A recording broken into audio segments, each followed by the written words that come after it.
avenir agricole pour la France. C'est le débat du jour à l'Assemblée française. Le défi est immense. La France, autrefois deuxième producteur agricole mondial, doit changer de modèle. En 2050, il faudra nourrir 9 milliards d'êtres humains. L'ancienne agriculture productiviste ne pourra le faire, sauf si nous acceptons de sacrifier notre environnement, notre planète. Alors, quel modèle pour demain? Quelle alternative? Deux grands témoins dans votre 64 minutes. Bruno Parmentier, bienvenue à vous. Merci d'être avec nous. Vous êtes économiste, ancien directeur de l'École supérieure d'agriculture d'Angers en France et vous êtes auteur de Nourrir l'humanité.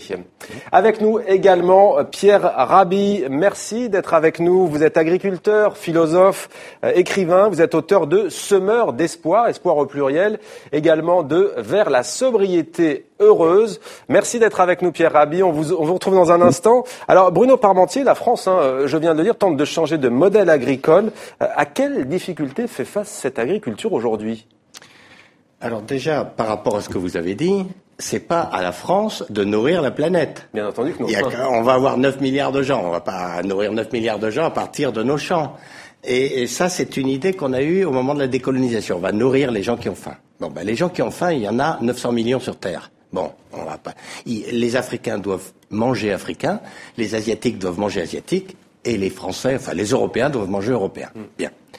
Alors ça veut dire des défis énormes. Ça veut dire qu'il faut impérativement tripler la production agricole en Afrique et la doubler en Asie. Chez nous, non. Chez nous, on mange déjà et on fait plus d'enfants en Europe. Bon. Donc chez nous, le problème est différent. Nous, notre problème est de produire autant avec moins. Moins d'engrais, moins de pétrole, moins de tracteurs, moins de pesticides. Concrètement, ce sont les paysans qui souffrent plus de la faim que les citadins, c'est ça? Oui, alors déjà en plus, 80% des gens qui ont faim sur Terre, qu'est-ce qu'ils font comme métier? Producteurs de nourriture. C'est les paysans. Donc quelque chose ne va pas dans l'agriculture mondiale. Donc d'un côté, dans les pays où la population va continuer à croître, notamment en Afrique et notamment dans la péninsule indo-pakistanaise et Bangladesh, là, il y a un énorme problème de quantité. Bon, nous, le problème, c'est de changer de technique, parce que à la fin des fins, on arrive vraiment à un réchauffement de la planète et on arrive vraiment à une raréfaction des ressources non renouvelables. Donc, d'un côté comme de l'autre, il faut produire avec des moyens écologiques et non pas des moyens chimiques. Il faut passer d'une agriculture tout chimique à une agriculture tout écologique. Mais il faut intensifier ces processus écologiques, d'où ce mot, un autre mot pour l'agroécologie, un mot un peu provocateur, agriculture écologiquement intensive. Il faut intensifier, par exemple, les vers de terre. Au lieu de faire de la charrue, on va arrêter de labourer. Et l'agriculteur, au lieu d'être un laboureur, va devenir un éleveur de vers de terre. Alors Pierre Rabhi, vous êtes agriculteur, vous avez été ouvrier. En quoi, selon vous, les paysans doivent aujourd'hui renoncer finalement à ce modèle productiviste pour changer la donne? Non, je n'ai pas été qu'ouvrier puisque je suis moi-même producteur en agriculture biologique depuis 1961. Disons, on me considère un petit peu comme un précurseur sur des méthodes qui, plutôt que de produire et détruisent, produisent et régénèrent et entretiennent le patrimoine nourricier transmis, qui doit être absolument transmis vivant aux générations futures. Donc la problématique, si vous voulez, de l'alimentation ne se pose pas simplement en termes d'agriculture, elle se pose en termes de problème de société globale. C'est-à-dire que on est sur une planète qui est extrêmement riche. L'Afrique, on dit que c'est pauvre alors que c'est très riche. Et pourquoi en Afrique? Puisque l'Afrique est riche, elle n'arrive pas à se nourrir. C'est dû à des mécanismes, si vous voulez, internationaux et des organisations internationales qui effectivement, ont en quelque sorte déréglé le système de produire et consommer localement, dérégler le système des populations qui se nourrissent par elles-mêmes, amener les paysans, notamment africains et autres, à produire du coton exportable avec fort investissement en engrais. Vous savez qu'il faut 3 tonnes de pétrole à peu près pour faire 1 tonne d'engrais. Donc le temps qu'ils passent à exporter, c'est le temps qu'ils ne passent pas à répondre à leurs besoins directs, etc. Alors Pierre Rabhi, Bruno Parmentier évoque à l'instant le ver de terre. En quoi finalement les pesticides, les engrais utilisés, finalement ils existent dans la nature? Non, pas sous forme de synthèse, c'est-à-dire de produits qu'on prend dans les... Vous savez que les nitrates servaient à la guerre pour faire des explosifs. Et vous avez, si vous voulez, après les guerres, ou même bien avant les guerres, Il y a une agronomie qui a prétendu que c'est en mettant ces substances chimiques dans le sol qu'on augmente la productivité. C'est vrai, mais on ne voit pas du tout derrière les effets collatéraux, c'est que tout ce qui se produit en termes de destruction, effectivement, des vers de terre. Et il n'y a pas que les vers de terre, il y a des micro-organismes de toute nature. C'est-à-dire que la terre est un organisme vivant. Si on n'a pas compris ça, on n'a rien compris du tout. Et malheureusement, aujourd'hui, l'agronomie n'a rien compris, puisque la terre qui doit être entretenue vivante, elle est démolie et tuée, avec évidemment tous les effets sur les nappes phréatiques polluées, sur les semences qui sont en train de transmissibles, qui sont en train de disparaître. Vous savez, 60% des semences que l'humanité a accumulées depuis 10 à 12 000 ans, depuis ce qu'on appelle l'avènement de l'agriculture, ont déjà disparu. On est en train de remplacer ça par les OGM, on est dans la folie la plus totale.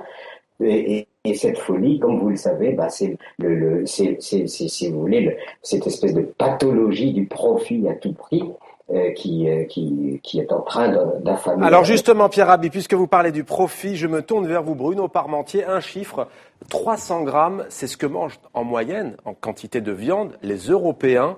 Ce n'est pas seulement donc aux producteurs de changer, c'est aussi aux consommateurs. 300 grammes de viande par jour, hein. Oui, alors on peut le dire par an, grosso modo par an, on mange à peu près 85 kilos de viande et 90 kilos de lait. C'est 2 fois plus que nos grands-parents, 2 fois plus que dans les années 50. C'est 3 fois plus que nos arrière-grands-parents, hein. Bien. Alors c'est beaucoup trop. Pour situer, un Français, un Européen, on va dire, mange dans sa vie 7 bœufs à lui tout seul, plus 33 cochons, plus 1300 poulets, plus 20 000 œufs, plus 32 000 litres de lait. Bon. À l'évidence, c'est trop. C'est-à-dire, pour être un peu caricatural, 5 bœufs, ça va. Au 6e bœuf, les artères commencent à s'encrasser, et au 7e, ça y est, tout se dérègle. Donc, si on modère notre consommation de viande, ça peut améliorer énormément toute la situation de l'agriculture mondiale. Puisque grosso modo, il y a 3 milliards de gens qui ne mangent jamais de viande parce qu'ils n'ont pas assez d'argent pour en acheter. Et puis, il y a 2 milliards de gens qui en mangent beaucoup trop. Donc, il faut peut-être réguler un petit peu tout ça. Notamment parce que les animaux qu'on mange, c'est des animaux à sang chaud. C'est-à-dire que, la vache, le poulet, le cochon, etc., qu'est-ce qu'ils font avec une bonne partie de leur nourriture? Ils se chauffent. Donc, la transformation de végétal en animal est très mauvaise. Grosso modo, il faut à peu près 4 kilos de végétaux pour faire 1 kilo de poulet, 6 kilos de végétaux pour faire 1 kilo de bœuf, et 11 kilos de végétaux pour faire 6 pour le cochon et 11 pour le bœuf. Bon. Et donc, à terme, faudra manger moins de viande, mais mieux.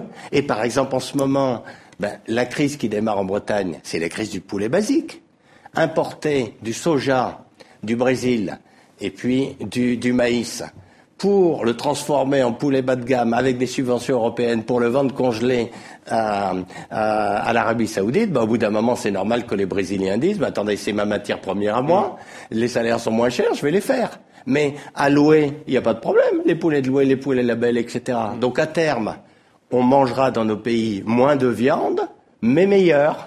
Voilà. Pierre Rabhi, à ce sujet, vous œuvrez justement à ce que les comportements des consommateurs changent. Quelle est, selon vous, l'urgence en la matière? Manger moins de viande, c'est bien de le dire, mais c'est aussi vu comme un progrès, comme un signe d'avancée, de modernité, de manger de la viande. Moi, je ne pense pas que ce soit un progrès. De toute façon, la nourriture moderne véhicule des nuisances. Et le corps humain reçoit ces doses de substances chimiques, ces doses d'une viande ou des protéines animales dénaturées, à tel point que quand on se met à table, il faut se souhaiter bonne chance plutôt que bon appétit. Vous savez, il y a des nuisances énormes et on a démontré tout cela, c'est-à-dire le rapport entre les pathologies, la santé publique et l'alimentation. Et si la terre est malade, si la terre est malmenée, elle est malade, elle ne peut que produire des végétaux malades. Ces végétaux malades nourrissent des animaux qui eux-mêmes vont être carencés, etc., etc. Et donc on est complètement, par une espèce de stupidité, il faut le dire, complètement en marge de ce que représente aujourd'hui l'organisation de la vie, qui s'est faite depuis les origines sur la base de rien ne se perd, tout se transforme. Enfin, Un petit souci de liaison avec Pierre Rabhi. Nous avons perdu Pierre Rabhi. Espérons que nous allons le retrouver. Tiens, Bruno Parmentier, puisque Pierre Rabhi a accordé à Olivier Lenaire une série d'entretiens semeurs d'espoir, selon vous, y a-t-il tout de même des raisons d'espérer? Parce que finalement, ça peut paraître angoissant pour les téléspectateurs qui nous regardent. Quand on vous écoute, on se dit difficile de changer les choses. Alors bien sûr, il n'y a pas que la chimie dans le monde. Grosso modo, le XXe siècle pour l'agriculture, ça a été le siècle de la chimie. Donc tout le monde a cherché à faire une agriculture chimique la plus efficace possible. Maintenant, tout reste à inventer en matière d'écologie. Heureusement que Pierre Rabhi y était, etc. Mais enfin, pour le moment, grosso modo, la principale découverte de l'agriculture chimique, elles sont derrière nous. Les principales découvertes de l'agriculture écologique, elles sont devant nous. Alors, ça veut dire quoi? Au moins 4 principes. Première chose, on utilise le sol 365 jours par an, c'est-à-dire on arrête de labourer et on couvre le sol tout le temps. Même en hiver. Même en hiver. Grosso modo, partout, il faut faire au moins 2 récoltes. En ce moment, là, au mois de janvier, les rayons du soleil qui arrivent sur les champs français, ils servent à rien. Mais non, ils doivent fixer du carbone et de l'azote pour fabriquer. Et dans les pays tropicaux, au moins 2 récoltes pour manger. Bien. Deuxième chose, sur ces champs couverts en permanence, on va mettre des mélanges de plantes. Des plantes qui s'aident à pousser les unes les autres. Troisième chose, on va aller chercher les ressources naturelles à 5 mètres de profondeur et pas 50 cm au moyen des arbres. On va remettre des arbres grosso modo partout. Des arbres tous les combien? Tous les 25 mètres. Parce que l'arbre fait ses racines. Agroforesterie.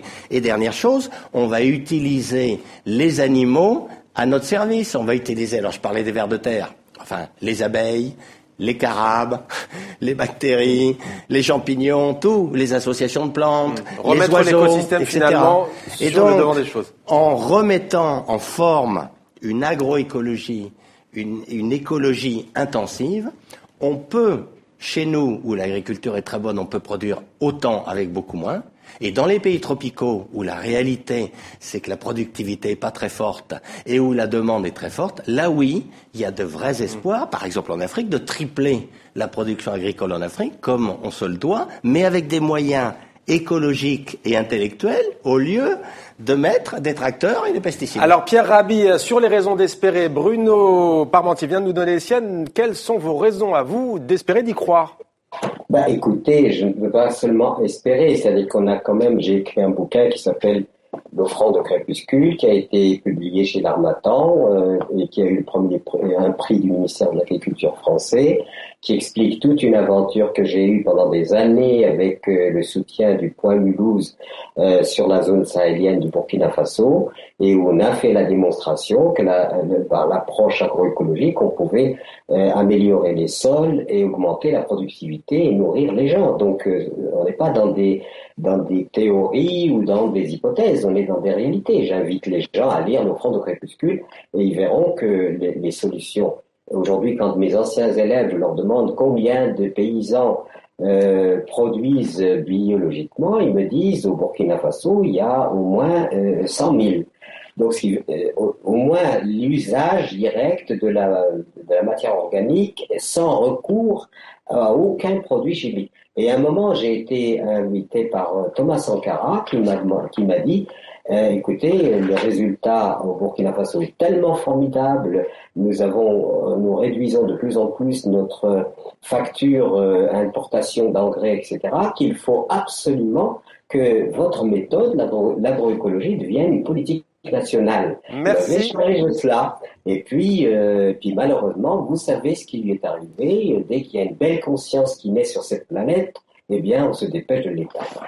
Thomas Sankara, héros des indépendances africaines au Burkina Faso. Merci beaucoup Pierre Rabhi. Semeur d'espoir, c'est donc le nom de ces entretiens accordés avec Olivier Lenaire. Merci à vous Bruno Parmentier. Je rappelle également le titre de votre livre, Nourrir l'humanité. C'est bien cela. Merci à vous Bruno Parmentier d'avoir participé à 64 minutes Le Monde en français.